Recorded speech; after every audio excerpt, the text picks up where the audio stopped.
આપણા પાડોશી દેશો બાંગ્લાદેશ અને પાકિસ્તાનમાં તમે મંદિરની તાળાબંધી જોઈ હશે, પણ શું લાગે છે આવું ભારતમાં બને? અરે ભારત છોડો, ગુજરાતમાં બને? તમને વિશ્વાસ નહીં થાય જો હું કહું કે આવું બન્યું છે. જી હા, આવું ગુજરાતમાં બન્યું છે, જ્યાં એક બે નહીં પણ ત્રણ મંદિરને કાંટાળી તાર બાંધી અને ભગવાનને કેદ કરી લેવામાં આવ્યા છે. આખરે ક્યાં થયું, કોણે ભગવાનને કેદ કર્યા અને શા માટે? જોશો તો આશ્ચર્યનો પાર નહીં રહે. ગુજરાતમાં બાંગ્લાદેશી કૃત્ય, ભગવાનને કેદ કરવાનો કર્યો પ્રયાસ. મંદિરને કાંટાળી ફેન્સિંગથી કરાયું બંધ. આ દ્રશ્યો જોઈને તમને માનવામાં નહીં આવે કે આ ગુજરાતના દ્રશ્યો છે. કાંટાળા તાર બાંધી ભગવાનને તેમના જ ઘરમાં કેદ કરવામાં આવ્યા છે. કપડવંજમાં કપડવંજના નાની રત્નાગીરી માતા મંદિર રોડ પર 3 મંદિરને કાંટાળા તાર લગાવી બંધ કરી દેવાયા. દશામાનું મંદિર, રામદેવ પીરનું મંદિર, મેલડી માતાનું મંદિર કાંટાળી તારથી બંધ કરી દેવાયું. અને આ કૃત્ય બીજા કોઈએ નહીં, તંત્રએ કર્યું છે. કપડવંજનો આ નાના રત્નાગીરી માતા મંદિર રોડ BAPS મંદિરની બાજુમાં 3 મંદિરો આવેલા છે અને દશામાનું મંદિર, રામદેવ પીરનું મંદિર અને મેલડી માતાનું મંદિર જે આવેલું છે. આ દશા પહેલાં આપને બતાવી દઉં કે આ દશામાના અને રામદેવ પીર જે મંદિર છે તેમની દશા હાલ શું છે. આ કાંટાળી જે તાર છે એ તારની વાડની અંદર અત્યારે ભગવાન રહેવા માટે મજબૂર બન્યા છે. આ જે ભગવાન છે તે બિરાજિત કરેલી, પ્રાણ પ્રતિષ્ઠા કરેલી તમામ મૂર્તિઓ છે તેની અંદર આ કાંટાળા તારની અંદર તેઓ રહેવા અત્યારે મજબૂર બન્યા છે.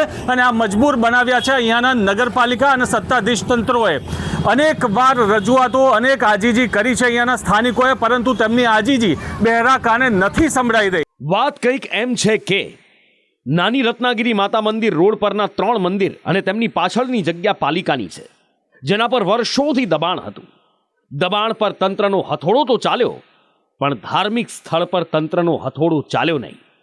પણ તંત્રને શું બુદ્ધિ સૂજી કે તેમણે 3 મંદિરના ભગવાનને કેદ કરી નાખ્યા, એટલે કે મંદિરને કાંટાળી તારથી બાંધી દીધા. કદાચ ભગવાનને આ રીતે કેદ કરવા પાછળ તંત્રનો કોઈ તર્ક હશે કે મંદિરને આવી રીતે બાંધી દેવાથી લોકોને પૂજા આરતી કરતા રોકી શકાય. તંત્રનો આ વિચિત્ર તર્ક સમજાય એમ નથી, પણ આવી મૂર્ખતાથી લોકોની આસ્થાને ઠેસ પહોંચી છે. સ્થાનિકોમાં રોષ ફેલાયો છે. તો અમારો એટલો જ પ્રશ્ન છે કે સાહેબ, તમે મકાનો ભલે તોડી નાખ્યા, પણ મંદિરો સાહેબ ના બંધ થવા જોઈએ. કારણ કે આ ભારત દેશ છે, આ હિન્દુઓનો દેશ છે સાહેબ, અને અહીંયા ગાડી અમને પૂજા આરતી કરવાથી તમે ના રોકી શકો સાહેબ. તો એ તમે ખોલાવી દો તો ઘણું સારું રહેશે. આપણે ભારતમાં છીએ, આવો કોઈ કાયદો નથી તે તારવાડીઓ બધે ને મંદિરમાં અમે ના જઈ શકીએ. તે અમારી આરતી પૂજા અમારી ચાલુ થાય ને અમે દર્શન કરી શકીએ. મંદિરથી 4-5 ફૂટ બહાર દૂર ઊભું રહેવું પડે છે. તારની ફેન્સિંગ મારેલી છે અને મંદિર બાંધવામાં આવ્યું છે, જેથી મંદિરમાં જઈ શકતા નથી અને હાથથી દૂરથી ફૂલ નાખી અને પૂજા કરવામાં આવે છે. તો સાહેબ, હિન્દુ છીએ તો તે માટે એ કરવામાં નથી આવવામાં આવતું. સંદેશ ન્યૂઝે તંત્રની આ આવળચંડાઈ બતાવતા હિન્દુ ધર્મ સેનાના કાર્યકરો ત્યાં પહોંચ્યા. તેમણે કાંટાળા તાર હટાવી મંદિર ખુલ્લું કરાવ્યું. આ કાંટાળા તાર દૂર કરી હિન્દુ ધર્મ સેનાએ કપડવંજ નગરપાલિકાને ચેતવણી આપી છે કે આવું કૃત્ય કરશો તો સાંખી નહીં લેવાય. તો એ લોકો જે તારની વાડ મારી છે ને, તમે આજે આ વાડ તોડ નાખી છે. આ વાડ હતી, હવે આજથી આ વાડ નથી. અને કપડવંજ નગરપાલિકાને અમે એક વિનંતી કરીએ કે ચેતવણી તમે સમજો કે હવે આજ પછી કપડવંજમાં કોઈ પણ દબાણ હટે એનો અમને વાંધો નથી, પણ જ્યાં મંદિરો છે, જ્યાં મઠો છે, એને સન્માનપૂર્વક અને સન્માન આપો, સન્માનપૂર્વક વિધિ વિધાનસર એની વ્યવસ્થા બીજે કરો. બીજી બાજુ આ મામલે નગરપાલિકાના સત્તાધીશો મૌન ધારણ કરીને બેઠા છે. તંત્રએ દબાણ દૂર કર્યા તેનાથી કોઈને વાંધો નથી અને વાંધો હોય પણ ન શકે, પણ આવી રીતે મંદિરને કાંટાળા તારથી બાંધી કેવી રીતે શકે? આ દ્રશ્યો ન માત્ર ચોંકાવનારા પણ લોકોની આસ્થાને ઠેસ પહોંચાડનારા છે.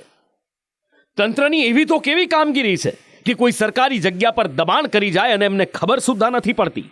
પાકા મકાનો બાંધી દેવાય ત્યાં સુધી તંત્ર ઊંઘ્યા કરે છે અને પછી અચાનક તંત્ર સફાળું જાગે છે, હથોડા અને બુલડોઝર લઈને દોડે છે. જે 3 મંદિરને લઈને વિવાદ થયો એ આજકાલના બનેલા નથી. મંદિર પર લખાયેલી તારીખ જોશો તો ખબર પડશે કે આ મંદિરનું નિર્માણ 1992માં થયું હતું. જો કોઈ સરકારી જમીન પર ધાર્મિક દબાણ હોય, એને તોડવા ન હોય તો એને આસપાસમાં ખસેડી શકાય છે, પણ આવી હરકત લોકોની આસ્થા સાથે ચેડા નહીં તો બીજું શું છે? બ્યુરો રિપોર્ટ, સંદેશ ન્યૂઝ.